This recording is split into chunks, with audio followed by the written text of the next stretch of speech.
Hi everybody, this is Nina Guillen, and on today's vlog, I'm talking about Bell 2, the constituting performances. So in this chapter in Theories in Perspective, What Makes a Performance, this chapter is about performance theories that goes beyond naming the ingredients to explain, describe, and analyze how these parts combine to constitute or to create a performances. With Aristotle, for example, he divided the constitutive parts of tragedy into 6 elements, which included plot, character, thought, spectacle, song, and dictions. Plato also called the art of rhetoric, which is an orator persuading an audience at nag, and also compares to the cooking recipes.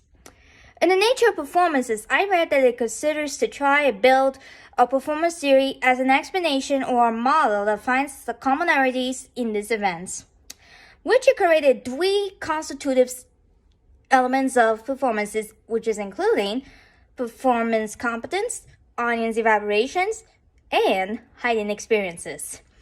These are the ingredients that combines to all communications that marked as performances, which I meant to all communications that is marked as performance in 3 constitutive elements. In performance competence is like what Bauman says on page 30, which is my first citation that I like as I read chapter 2, that this is the knowledge and ability to speak in society in appropriate ways. It's like in first grade, for example, that they need to learn the words of the pledge.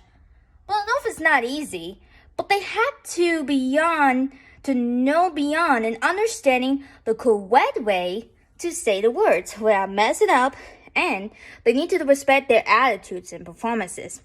So in other words, performing competence is an accountability to the audience, which is how the performer directly and indirectly demonstrate that, quote, I know the rules of this particular performances. So in the audience evaluations, I learned that the audience evaluations is the skills and effective of the performer, which it takes a multitude of forms of historically, culturally, and situationally, but also evaluations is a constitutive part of performances. It's like how the audience react when they see the drama plays or musical performance on Broadway in New York City and or on national tours at their home cities in different states. They always give an applause whenever the performance finishes with a bravo and encore, that they always give it applauses, that they love the show so much that they can't wait to see the shows again.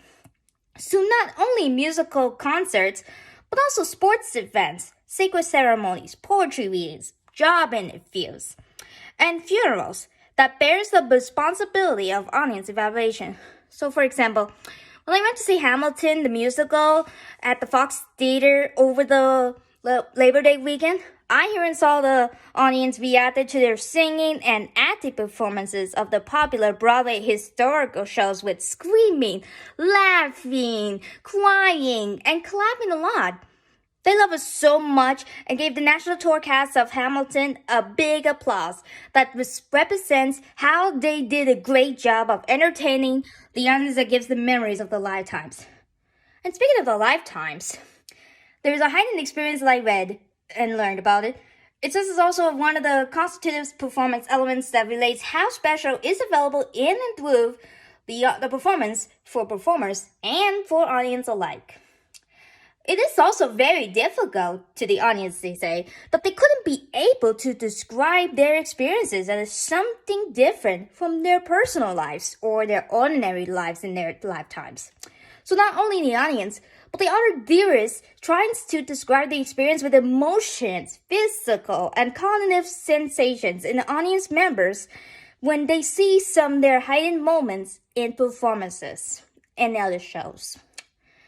So in constituting performance through framing is also additions to the constituting performance that marks the communication interactives as the performances. So frame is also a ways of organizing, understanding, and interpreting experience in social interaction, which I meant the ways of organizing, understanding, and interpreting experience in social interactions. It is also both mental communicatives and transformative parts of communication do the constitutives performances. And on page 36, my second citation that I liked on this chapter that I read, that it says, the concept of framing is central to many theories of performances and attempt what and how questions. What is that's going on here? And how do we break in experience to understand, interpret, and make sense of the intervention? So that's my second citation on page 36, because it shows how we need to ask the hows and the whats questions when it comes to framing in constitutives performances. So in the constitutive, the performance frame to Guillen, there were 7 common keys to the performance frame that goes beyond events, which includes special codes, figurative languages, parallelism, special parallelistic features, special formulae, apparel to traditions, and disclaimers of performances. So these keys to performance frames are very important for theories to ask, how do we mark this as a performances? And last, for the rest of the chapter that I read and learned, that not only constitutes performances through framing, but it goes through the performer with the performer consciousness and to the audiences with their critics' recordings. So that's just what I learned in Bell 2, the constituting performance. My questions I would like to ask and want to explore is, what does critics have to relate to the audience evaluations? And what does with the performance conscience that is part of the constitutive performance as constitutives? And how do we communicating with both meta communicatives and transformatives, So that's my video vlogs on Bell 2. I hope you guys will like it, enjoy it, and have a great rest of your day. Bye-bye, everybody. Mwah.